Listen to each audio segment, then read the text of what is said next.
Aku sudah tahu itu, Man. Loh, Pak Dek tahu kalau saya ini pelaut serabutan, Pak Dek?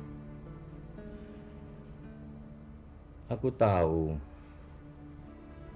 kau sudah menganggap Kintan sebagai adikmu sendiri. Mataku mungkin buta, tapi telingaku bisa menangkap dengan jelas cara kamu bicara dengan Kintan. Seolah kau bicara dengan adikmu sendiri.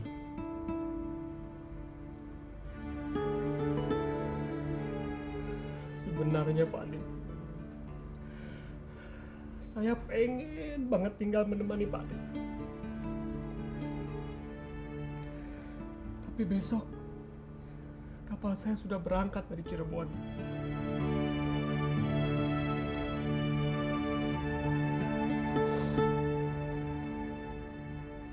Dan sekarang Pak Dek,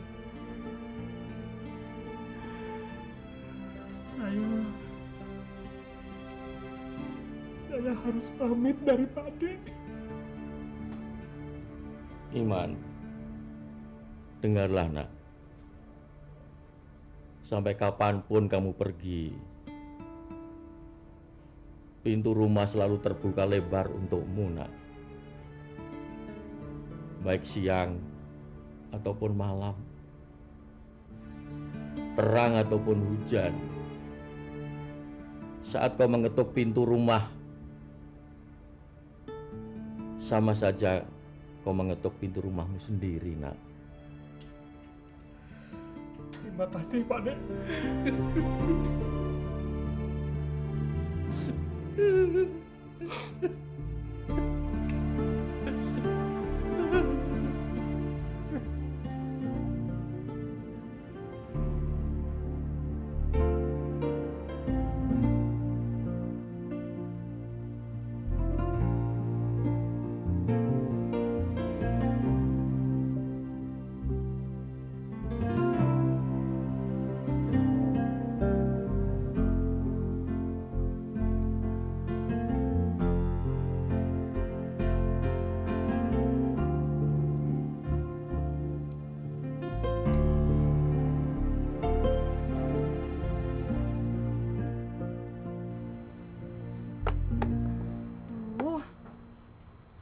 Si Bima jahat banget sih. Masa kita suruh tunggu di luar begini? Di, coba kamu cek deh, jangan-jangan ada apa-apa lagi. Emang sih, dia bilangnya mau agak lama, tapi udah setengah jam begini. Oke. Sisil aja sampai nggak sabar akhirnya ke warkar sendiri. Yaudah, biar lu ketok ya.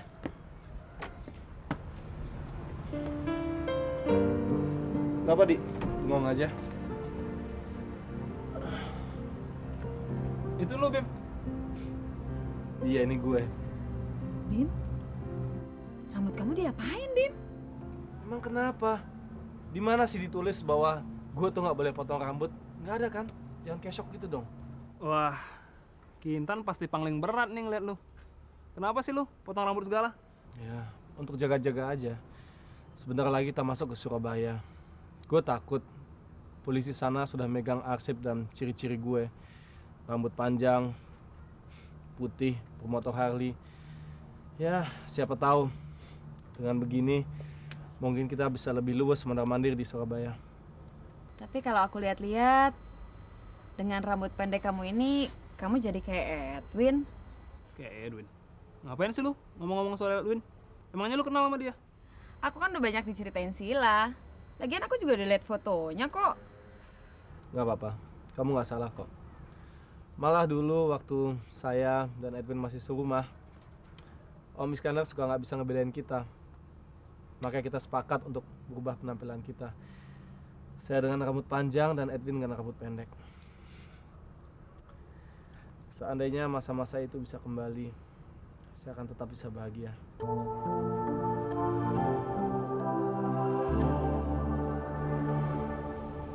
Hei, kok jadi diem semua sih?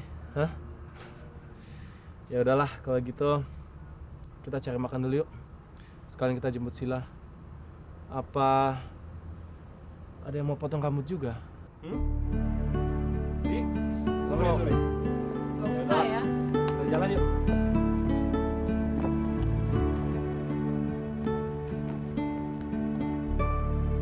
Bisa bicara dengan Laras atau Hendy. Tapi saya temannya dari Jakarta yang... Halo, tidak ada nama Laras atau Hendy. Baik.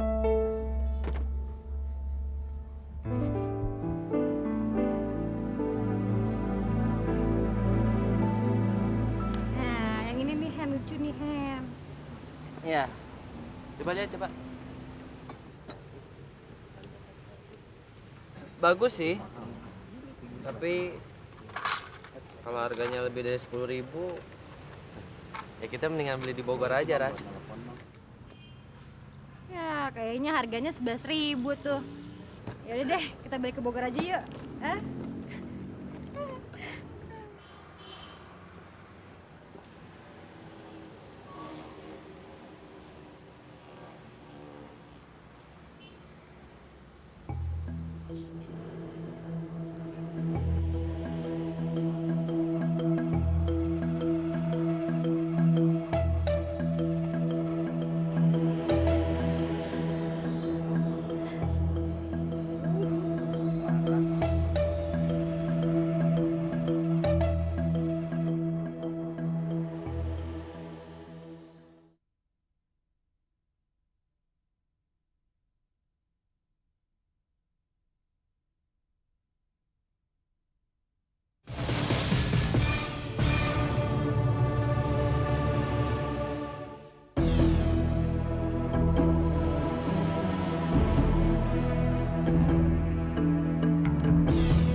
Hen, ada apa Hen? Itu tuh, ada orang gila ngamuk.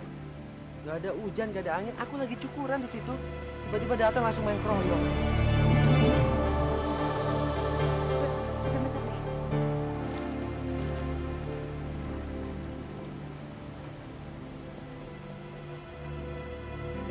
Mas Tita.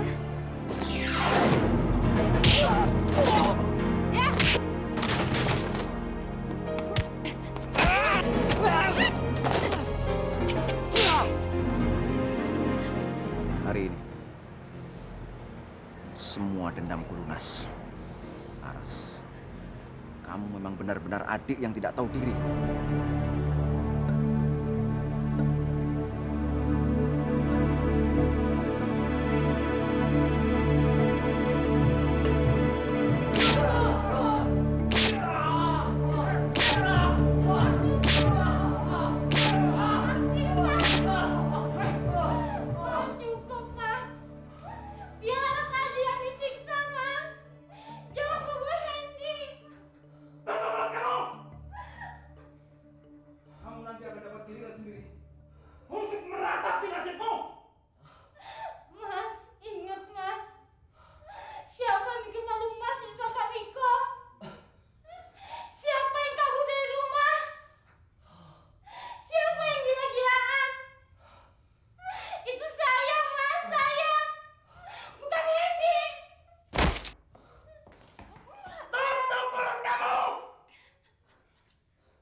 Tirta, sebenarnya aku masih tahan terima 1.000 lecutan lagi dari kamu.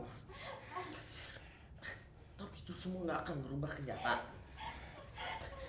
Lihat di hadapan kamu tuh. Siapa bilang kamu kehilangan semuanya? Kamu masih punya adikmu. Darah daging kamu sendiri. Apa kamu bilang? Dia darah dagingku. Dia bukan adikku.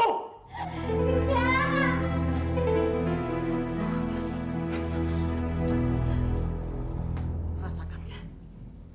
Rasakan pahitnya kenyataan ini, Laras. Kau memang bukan adikku. Darahku tidak mengalir dalam badanmu. Begitu juga sebaliknya. Tidak.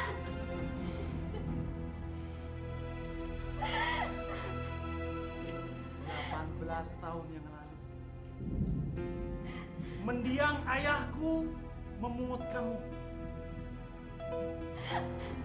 Kamu diambil dari sebuah rumah sakit ketika kamu masih kecil. Bohong, semua bohong, Masila bohong. Dan akhirnya kau tinggal di rumah kami. Baju, semua perlengkapan pendidikan kami yang berikan. Kau hanya tinggal di rumah kami. Kau numpang. Kau benar-benar parasit, Laras. Kau benar-benar anak yang parasit dan tidak berguna.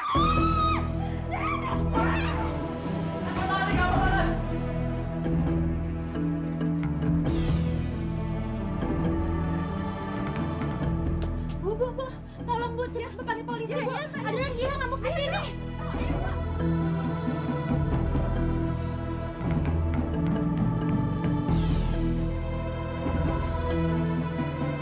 Gimana kamu?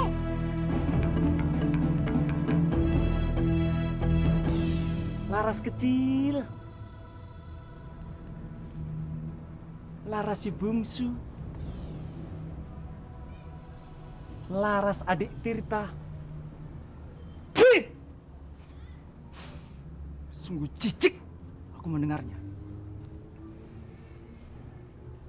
Ayah dan ibuku memang tidak pernah mau menceritakan ini kepada kamu. Karena mereka takut kamu tidak siap menerima kenyataan.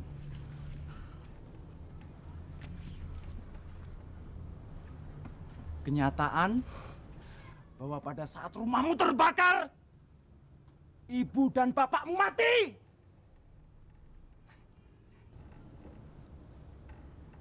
Ayah dan ibuku memang seorang yang munafik. Dia tidak mau menceritakan ini kepada kamu. Padahal buktinya ada dalam dirimu sendiri. Luka kecil yang ada di bahu kirimu. Dulu katanya bekas cacar air, padahal itu adalah balok panas yang mengenaimu pada saat rumahmu terbakar. Kenyataan begitu tajam menggigit, ya? Begitu menyakitkan, begitu perih.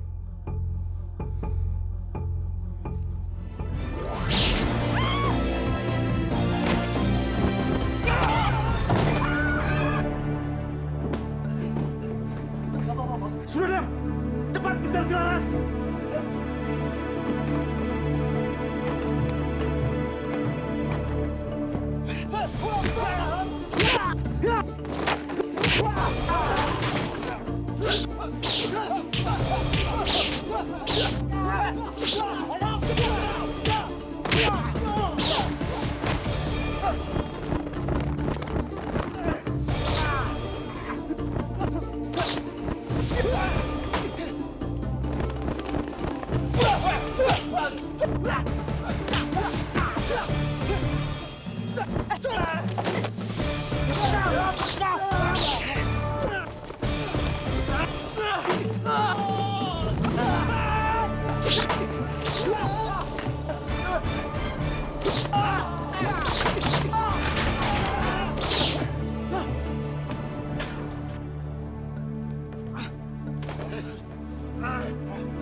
habisin kau.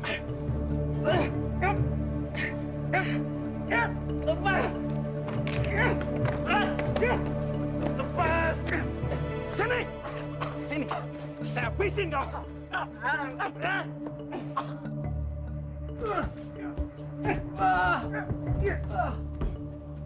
Mas Tirta!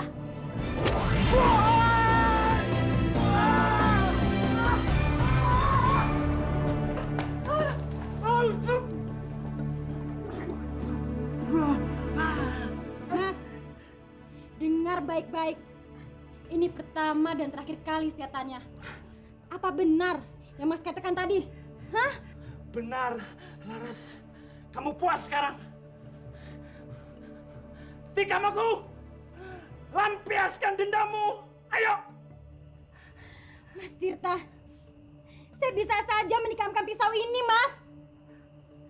Tapi itu berarti saya mewarisi sifat binatang Mas dan mencoreng semua kenangan baik yang telah diberikan ayah dan ibu. Mungkin saya memang benar bukan adik Mas. Tapi saya tetap anak ayah dan ibu, Mas. Tenang, Mak. Tenang, Mak.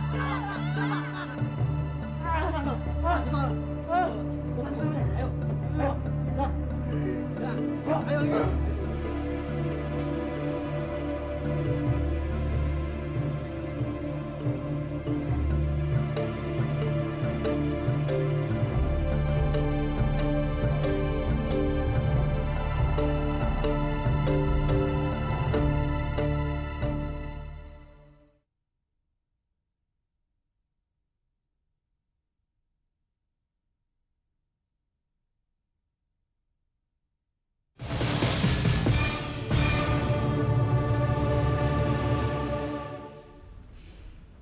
Kalian pasti dendam sama Bima dan menggunakan saya sebagai umpan, ya kan? Kamu salah, Kang. Justru kami baru tahu dari kamu bahwa kamu sudah menikah. Tapi asal kamu tahu, sebentar lagi pernikahanmu akan memasuki tahap baru. Sebelum minggu ini berakhir, kamu akan menikah lagi. Kali ini denganku. Kamu benar-benar gila. Kamu lebih buruk daripada gila. Kamu gila dan buta. Kamu pikir kamu siapa? Bisa menikahi istri orang seperti kamu mengganti sepatu. Hah?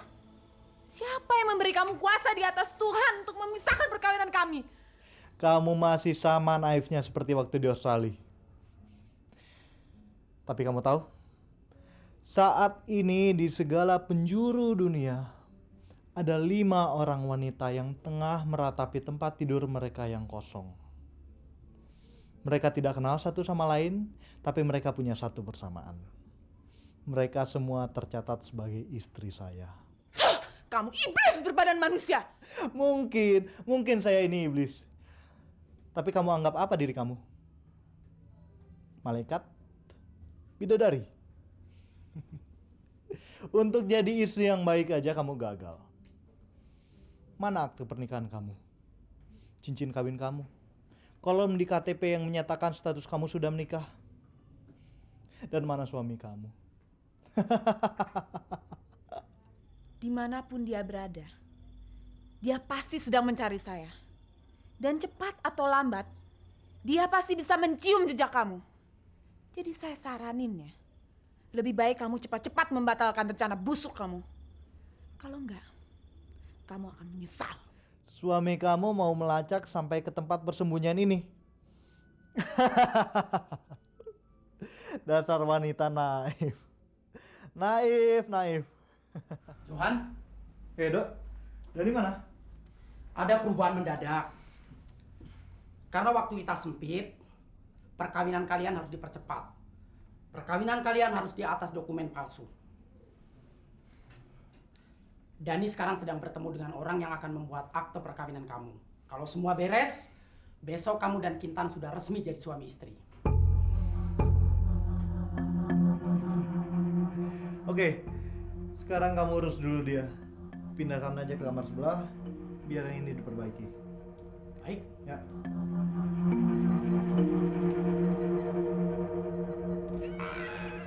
Masuklah. Anggap saja ini seperti rumahmu sendiri. Mau minum apa? Tidak usah repot-repot. Jadi, kamu minta dibuatkan akte perkawinan untuk temanmu itu? Aku minta dibuatkan KTP Indonesia, akte kelahiran, dan surat NPWP palsu untuk mempelai pria. Dia itu orang Malaysia, tapi pembawaannya sudah seperti kita. Nah, kalau semuanya sudah selesai, jangan lupa kartu keluarga palsu. Ada lagi? Surat wasiat dari mempelai wanita yang menunjuk sang suami sebagai ahli waris tunggal. Kamu tidak usah bikin terlalu rumit, tapi juga jangan kelewat sederhana.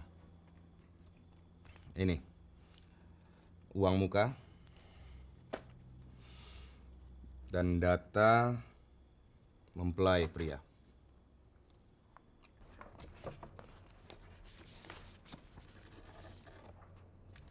Apa kamu punya foto mereka? Maksudku pengantin yang beruntung itu.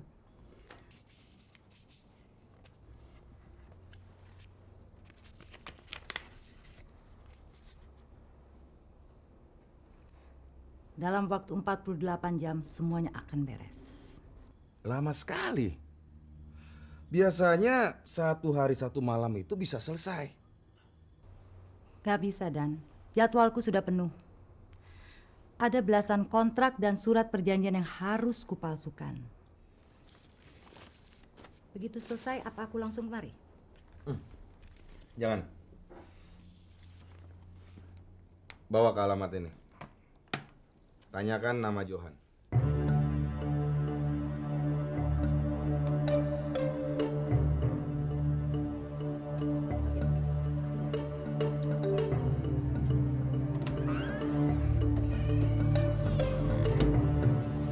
Yes!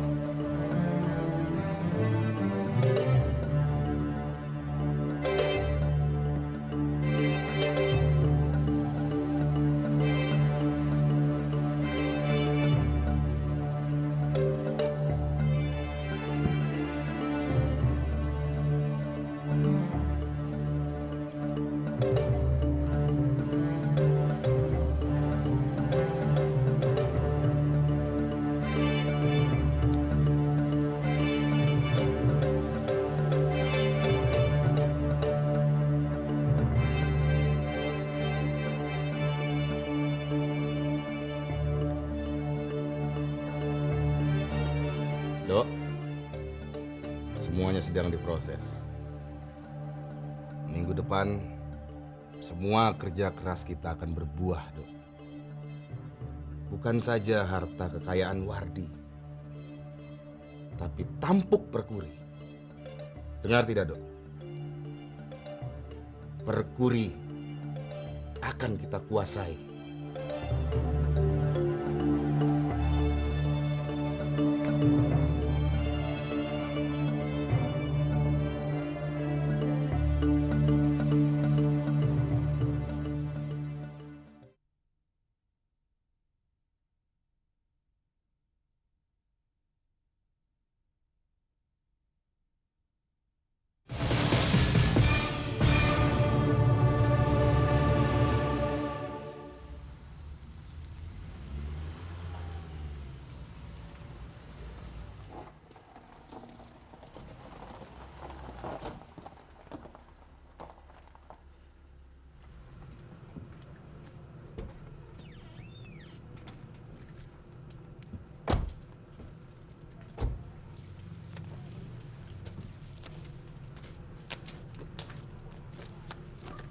Sebentar Pak, saya panggil dulu. Ya.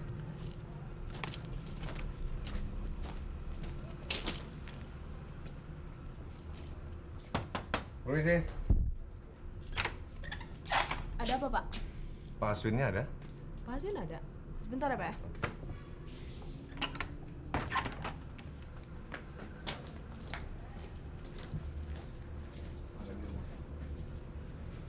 Bawa dia kemari. Kalau perlu, seret.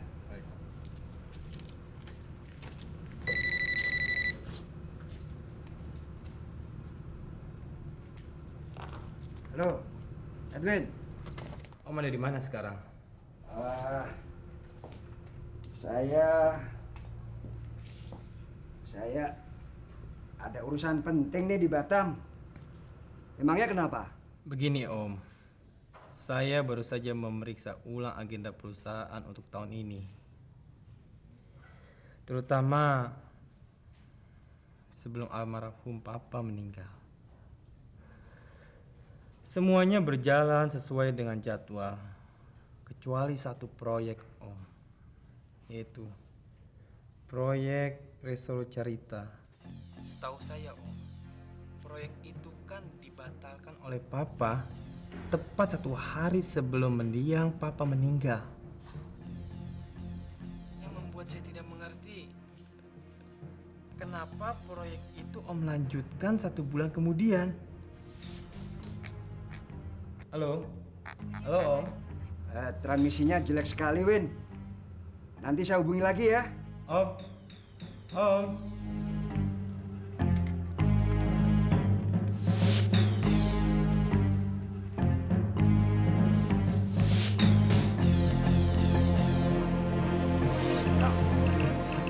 Sial.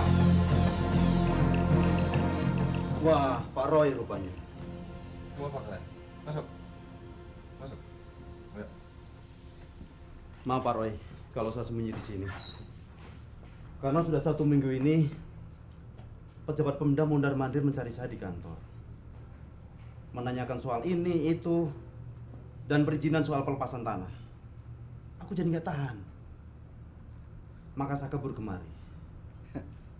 Goblok bener kamu.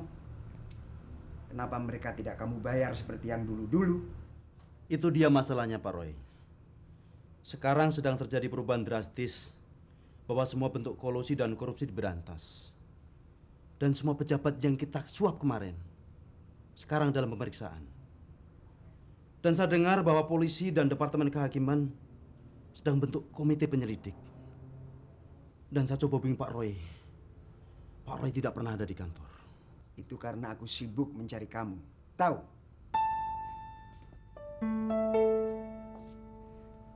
Kacau. Kacau. Kacau. Kamu tahu siapa yang barusan nelpon aku? Edwin. Entah setan apa yang membisiki dia. Tiba-tiba dia curiga akan proyek itu. Lalu langkah apa yang harus kita ambil, Pak? Nggak tahu. Pusing aku. Buntu kepalaku. Saat ini Edwin sudah mengendus-endus jejak tentang proyek itu. Kalau dia sudah mendapatkan, mati kita semua. Tahu? Mas Win, untuk sementara aku ikut sembunyi di sini. Baik Pak, mari.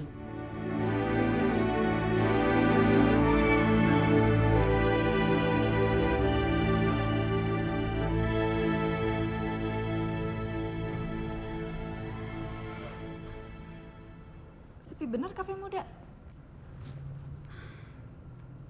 Kakakku terpaksa menutup kafe ini, Sil. Ya, ceritanya panjang. Duduk dulu yuk, nanti aku ceritain. Mas? Mas Agung? Mas? Ini aku, Ida. Mas? Astaga, apa kabar, Bro? Sudah lama nggak ketemu, Ye. Katanya sih setahun di Solo. Loh, Tak, Mas Agung mana? Kok kafe masih ditutup sih? Abang Ye itu kapan doyan ngurusin butik? Katanya sih ada urusan yang sudah diselesaikan. Nggak tahu deh ya. Tapi ya kok sudah ada di sini sih? Katanya setahun di Solo. Ayo ya, sudah mulai genit ya. Ngaco. Sorry, Bo. Gua kabur, Tak. Ida, kabur. Kenapa? Di Solo gue dipekerjakan sebagai wanita penghibur. Pelacur? Pelacur. Sorry, Bo. Ternyata temennya si Jeffrey itu bukan pengusaha, tapi tokoh dunia prostitusi. Untung waktu malam pertama ada teman-teman aku. Dia lah yang nyelamatin gue. Kenalin dulu nih. Ini Sila, ini Bima. Halo, Sila. Bima. Tata. Ganjan. Tak, di belakang pondokan, kamarnya bersih nggak? Bersih dong, Sis. Masih bisa dipakai? Masih. Oke, kalau gitu jalan ke belakang aja, nanti aku nyusul, ya? Oke. Tak, di depan ada teman aku satu lagi namanya Abdi. Dia lagi beresin motor. Nanti kamu antar aja ke pondokan ya. Beres. Ya udah. Banget sekarang.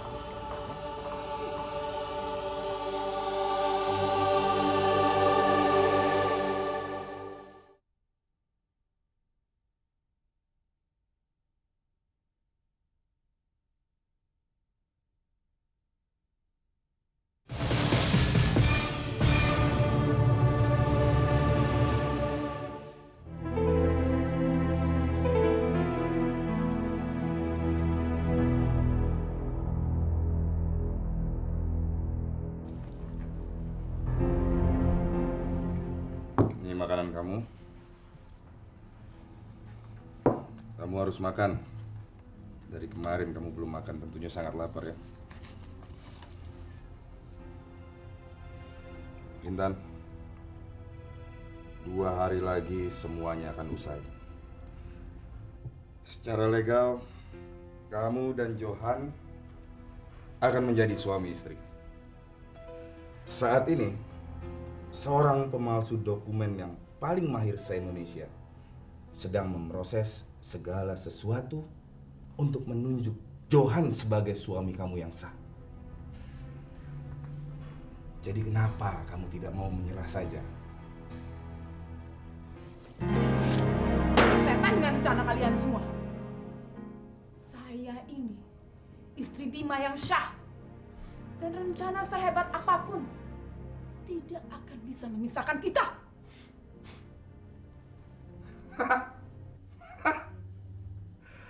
Kenapa ketawa? Lucu sekali. Intan.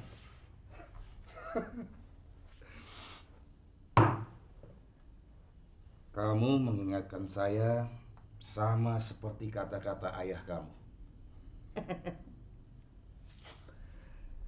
Apa maksud kamu dengan ayah saya? Dusta apa lagi sih yang kamu ingin sodorin ke saya? Hah? Saya akan jelaskan kepada kamu, Kintan. Beberapa bulan yang lalu ayah kamu mendatangi saya. Ia meminta saya pergi ke Solo, menyelidiki riwayat Wardi, yang selama ini menjadi wali kamu, dan yang kamu anggap sebagai Pak D kamu. Well,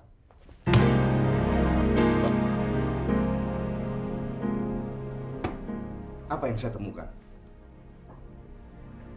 Wardi itu bukan Pak D kamu. Sama sekali bukan, Kintan. Sama sekali bukan. Apa yang mengikat dirinya kepada kamu adalah perasaan bersalah. Perasaan bersalah karena 22 tahun yang lalu ia telah menampung seorang wanita tidak berdosa melahirkan di rumahnya.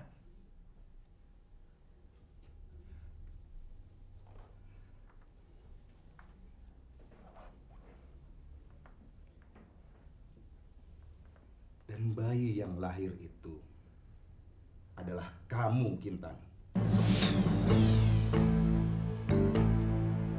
Ingin bilang ke saya,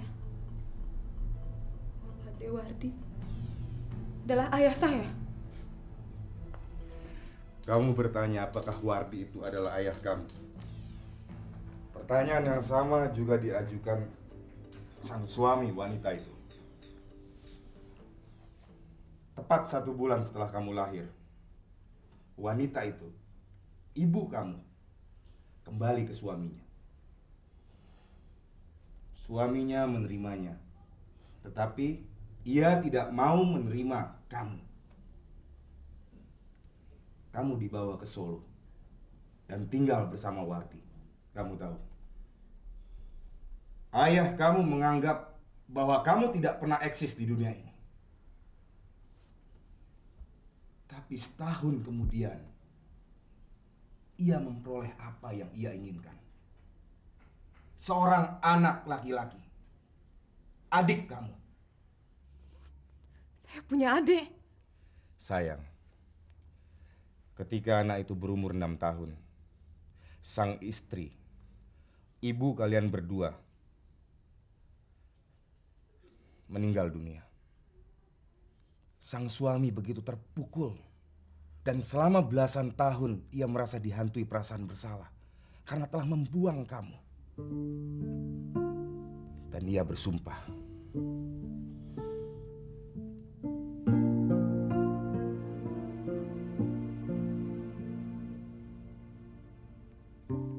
kalau kalian berdua bersatu, dia akan menyerahkan kedua kalung ini kepada kalian sebagai tali pengikat persaudaraan yang tidak akan pernah terpisah selamanya. Dani, kamu masih belum menjawab pertanyaan saya. Pak Dewardi,